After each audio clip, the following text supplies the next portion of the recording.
Sayyiduna Abu Ubaidah masih menjadi orang kanan kepada pemerintahan Islam ketika itu. Sehinggalah beliau dilantik menjadi panglima pertama untuk pembukaan kota Syam. Syam ni Syria lah. Syria, Jordan, Palestin. Menghantar pasukan tentera untuk menawan kota Syam dan akhirnya mereka berjaya tawan kota Syam, dan berlakulah pada tahun itu Syam dilanda dengan wabak seperti COVID pada zaman kita hari ini ni, berjangkit, penyakit yang berjangkit dan mati.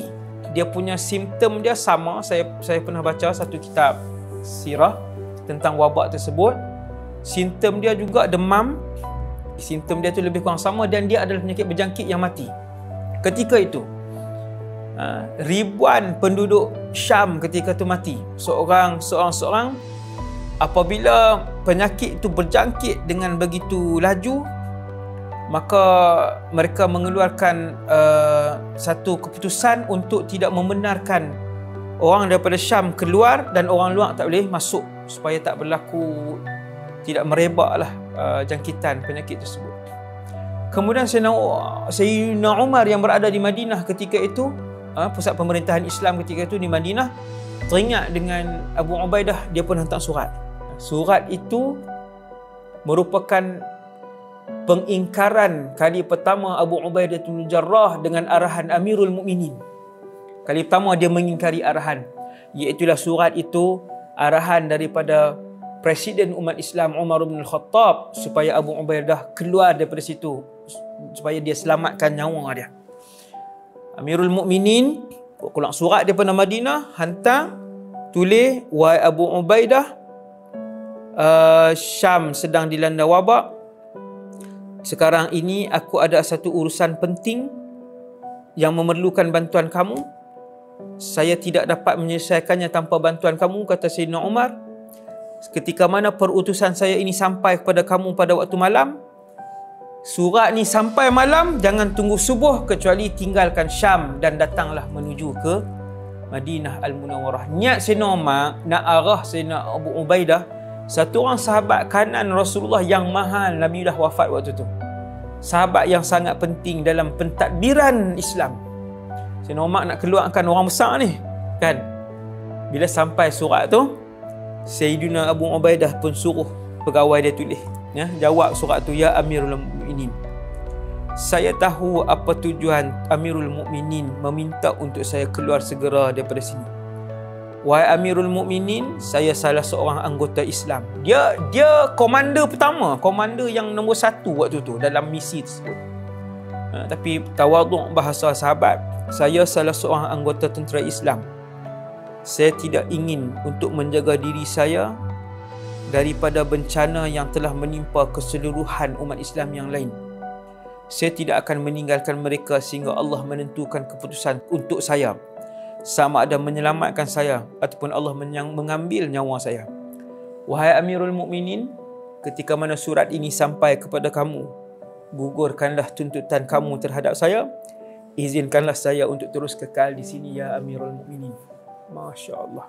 Nah, bila sampai surat jawab daripada Abu Ubaidah bin Jarrah, Sayyidina Umar pun buka, air mata dia bercucuran mengalir laju air mata Sayyidina Umar, sampai teresak-esak. Bila dia menangis, sahabat-sahabat yang dikeliling tanya, ya Amirul Mukminin, atuwuffiya Abu Ubaidah, apakah Abu Ubaidah telah pun wafat?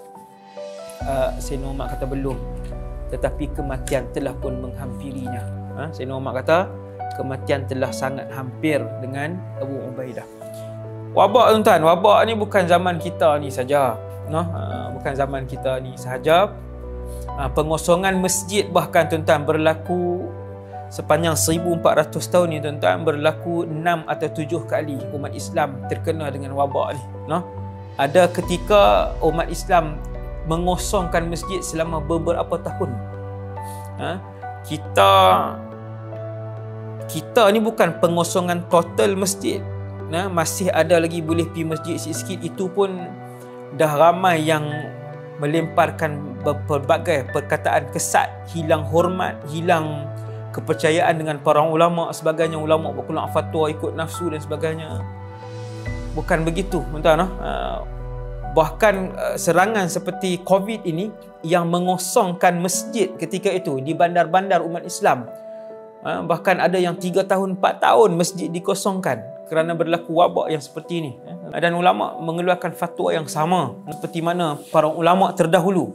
Sebab tu kita kata jalan ulama ni jelas. Jalan para ulama sangat jelas. Hukum yang diambil oleh mereka bukanlah daripada hawa nafsu mereka, tetapi berdasarkan Quran dan hadis, dan juga panduan daripada apa yang pernah dilakukan oleh para ulama-ulama Rabbani yang terdahulu. Jadi selepas daripada peristiwa tu, Abu Ubaidah bin Nazak, memang dia nazak, dia terkena wabak tersebut bersama dengan umat Islam yang lain. Dan sebelum nazak tu dia pun berpesan dirikan sembahyang. Dia kata jangan lupa zakat, puasa Ramadan, bersedekah, tunaikan haji dan umrah, dan salinglah berpesan dan memberi nasihat kepada pemimpin-pemimpin kalian. Panjang dia nasihat. Wassalamualaikum warahmatullahi. Ketika dia nazak tu, dia pun sebut wassalamualaikum warahmatullahi. Habis dia bagi nasihat terakhir, dia pun memandang kepada Sayyidina Muaz bin Jabal. Ketika tu dia kata, wahai Muaz, imamkanlah mereka. Zaman tu pemimpin tertinggi dialah imam, dialah khatib. Wahai Muaz, imamkanlah mereka. Kemudian nyawa Abu Ubaidah bin Jarrah pun keluar meninggalkan tubuh suci seorang sahabat kanan Nabi sallallahu alaihi wasallam yang wafat, yang syahid disebabkan wabak tadi ni, wabak ta'un ketika tu. Jadi radhiyallahu 'anis sahabati kullihim. Aqulu qawli hadza astaghfirullahal azim li wa lakum. Subhanakallahumma bihamdik asyhadu an la ilaha illa anta astaghfiruka wa atubu ilaik. Wa sallallahu ala sayyidina Muhammad wa ala alihi wasallam. Assalamualaikum warahmatullahi wabarakatuh.